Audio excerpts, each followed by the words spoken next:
வணக்கம், வாழ்க வளமுடன். இன்னைக்கு நம்ம 83 செல்வ மந்திரங்களில் 83 செல்வ மந்திரங்களில் நம்ம இன்னைக்கு 60 to 70 என்ன இருக்குன்னு சொல்லி பார்ப்போமா. இப்போ அது என்னன்னா 61வது என்னன்னா, செல்வ செழிப்போடு வாழும் நமது வீட்டில் ஆடைகள் துணிகள் சிதறி கிடக்கக்கூடாதுன்னு போட்டேன். அங்கங்கே கிடக்கக்கூடாது அப்படின்னு சொல்லி போட்டிருக்கு. அடுத்து நாம் பயன்படுத்திய ஆடைகளை ஒரு தனி பெட்டியிலும் புதிய ஆடைகளை இன்னொரு பெட்டியிலும் போட்டு வைப்பது நல்லதுன்னு சொல்லி போட்டிருக்குங்க. அடுத்து நமது வீட்டிற்குள் நுழைந்ததும் எப்போதும் நறுமணம் வீசிக்கொண்டே இருக்கணுங்க. நம்ம வீட்டில் நுழைந்திருக்கும் போது எப்போதும் நறுமணம் வீசிக்கிட்டே இருக்கணுங்க. அப்படி இருந்தால் செல்வமும் சேர்ந்து வரும் அப்படின்னு சொல்லி போட்டிருக்கு. எங்கே போக வேண்டிய பணம் நமது வீட்டை நோக்கி வரும், சமயம் அனாவசியமான செலவுகளும் குறையும் போட்டிருக்காங்க. வீட்டில் நறுமண பொருட்கள் எப்பவும் இருக்கும்போது தேவையான செலவுகள் தான் இருக்கும், அனாவசியமான செலவு இருக்காது. மகாலட்சுமி வீடுதே நமக்கு செல்வம் பெருகும் அப்படின்னு சொல்லி போட்டிருக்கு. அடுத்து ஒருபோதும் வாழும் வீட்டில் இல்லை, மாட்டேன் என எதிர்மறையான சொற்கள் சொல்லக்கூடாதுன்னு சொல்லியிருக்காங்க. அதான் அன்னைக்கே நான் உங்களோட ஒரு தடவை சொல்லியிருக்கோம்ல, அரிசி இல்லை, புளி இல்லை, பருப்பு இல்லை, இருக்கும்போதே கொஞ்சம் வாங்கி வச்சுக்கணும். அரிசி பருப்பு கொஞ்சம் இருக்கும்போதே நம்ம வாங்கி வச்சுக்கணும் அப்படின்னு சொல்லணும்னு சொல்லி போட்டிருக்கோம். இது மாதிரியான அவச்சொற்களை நம்ம பேசக்கூடாது. குறிப்பாக வெள்ளிக்கிழமை மாலை 5 மணி முதல் 7 மணி வரை இப்படிப்பட்ட வார்த்தைகள் நம்ம பேசக்கூடாதுன்னு இருக்காங்க. இல்லை இல்லை இல்லைன்னு சொல்லக்கூடிய வார்த்தைகள் வெள்ளிக்கிழமை 5 to 7 கண்டிப்பாக பேசவே கூடாது அப்படின்னு சொல்லி போட்டிருக்கோம்.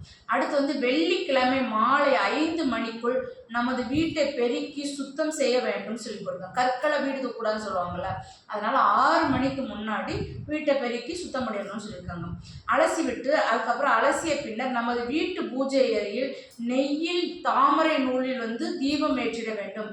அதன் பிறகு 100 கிராம் உப்பு வாங்கி வருவது செல்வம். ஏற்கனவே வெள்ளிக்கிழமைனாலே தூங்கி எழுந்திரிச்சு நானா எப்பவுமே வெள்ளிக்கிழமை வாசல் தூத்து தொளிச்சு கோலம் போட்டு நான் காலையில் குளிச்சு விளக்கேற்றிட்டு கல்லுப்பும் மஞ்சப்பொடியும் வாங்கிட்டு வச்சிருவேன் வீட்டில். அந்த நீங்கள் கேட்கலாம், உப்பு ஃபுல்லாக என்ன பண்ணுவீங்க? அதை என்ன செய்யுதுன்னா, இதை கோயில்களுக்கு அன்னதானம் போடுவாங்க. பக்கத்தில் நமக்கு சாய்பாபா கோயில் இருக்குது, ராகவேந்திரா கோயில் இருக்குது, பூமி மேல் இருக்குது. எந்த கோயிலுக்காவது சேர ஒரு 10 பாக்கெட்டாக நம்ம போய் கொடுத்துடலாம் கோவிலுக்கு. அதனால வெள்ளிக்கிழமை நம்ம கல்லுப்பு வாங்குறது ரொம்ப விசேஷம். அப்புறம் ஒருபோதும் இருட்டிய பின்னர் தயிர் சேர்த்து உணவுகளை சாப்பிடக்கூடாதுன்னு போட்டாங்க.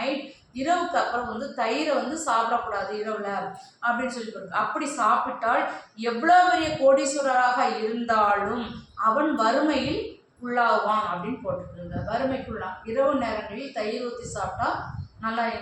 நானே இதை எனக்கு புரிஞ்சுக்கிட்டேன். லைட்டாக மோர் கூட என்ன தொடக்கூடாது, சரிதானே? தயிர் ஊற்றி சாப்பிடக்கூடாது அப்படின்னு சொல்லி போட்டு. அப்புறம் குளிக்கும் போதும் தூங்கும் போது நிர்வாணமாக தூங்கக்கூடாதுன்னு போட்டிருக்காங்க. குளிக்கும் போது நம்ம ஒரு ஏதாவது ஒன்று உடையில போட்டுட்டு தான் நம்ம குளிக்கணும். உடையை கெட்டி தான் நம்ம குளிக்கணும், அப்படியே குளிக்கக்கூடாது அப்படின்னு போட்டிருக்காங்க. அதே மாதிரி தூங்கும் போதும் அப்படி தான் நிர்வாணமாக தூங்கக்கூடாது. குளிக்கும் போதும் தூங்கும் போதும் நிர்வாணமாக இருக்கக்கூடாது. அப்படி இருந்தால் செல்வம் வளம் நம்மை விட்டு சென்றுவிடும் அப்படின்னு சொல்லி போட்டிருக்குங்க. அப்புறம் வீட்டு செழிப்பு தரும் கடவுளாகிய மகாலட்சுமி புவனேஸ்வரி வெளியே விடுவான்னு சொல்லி போட்டுருக்குங்க. மூத்த சகோதரியான மூதேவி வந்துடுவாங்க. அதனால நம்ம எப்பயுமே குளிக்கும் போது துணி ஒன்று உடுத்தி தான் நம்ம குளிக்கணும்னு சொல்லி போட்டுருக்கு. சரியா? அடுத்து எக்காரணம் கொண்டும் யாராவது ஒருவர் சூட்சும சக்திகள் பிடிக்கும் என விளைவாக இருவரில் ஒருவர் யாராவது ஒருவர் என்ன போட்டிருக்கு? கரடு முரடான இசை முதலான மேற்கத்திய இசையை வீட்டில் அதிகமாக அலறவோ ஒலிக்க வைப்பதோ செல்வ வளம் நம்ம விட்டு போயிடும். டங் டங் டங் சவுண்டு, அலறல் சத்தம், இந்த கதவை போட்டு ஆட்டுறது, டப்பு டப்புன்னு ஆட்டுறது, இப்படி சத்தங்கள்லாம் இருக்கக்கூடாது அப்படின்னு சொல்லி போட்டு. இப்படி இருந்தாலும் நம்ம வீட்டில் மகாலட்சுமி தங்க மாட்டாங்க. அதுக்கப்புறம் 3 நாட்களுக்கு மேல் வீட்டில் குப்பையை சேர்த்து வைத்தாலும் பணம் குறையும். அன்னன்னைக்கு நம்ம சேர்த்து குப்பையை தூத்து வெளியில் கொண்டு போட்டுருவாங்கள்ல, அப்படி சிலவங்க 3 நாள் சேர்த்து வைத்தாலும் பணவரவு குறையும்னு போட்டிருக்கு. அடுத்து 70 ஒரு ஆடையை 2 தடவைக்கு மேல் 2 நாட்களுக்கு மேல் அடிக்கடி அணிந்தாலும் பணவரவு குறையும்னு போட்டிருக்குங்க. பணவரவு குறையும் அப்படின்னு சொல்லி போட்டிருக்கு. இதுதாங்க நம்ம எப்படி இருக்கணும். நம்ம 5 பேர் பிரச்சனை வாழ்க்கை என்பது கடினம் அல்லங்க. இதெல்லாம் நம்ம கடைபிடிக்கிறது வந்து ரொம்ப ஈஸி தான். இதை நம்ம கடைபிடிச்சாலே நமக்கு வந்து பாதி நம்ம செல்வம் நமக்கு வந்துருச்சுங்கிற மாதிரி இருக்கும். இதை நம்ம கொஞ்சம் கொஞ்சமாக கொஞ்சம் கடைபிடிச்சு நம்ம வந்துட்டோம்னா கண்டிப்பாக நமக்கு வீட்டில் மகாலட்சுமி தங்குவாங்க, செல்வம் செழிப்பு இருக்குங்க.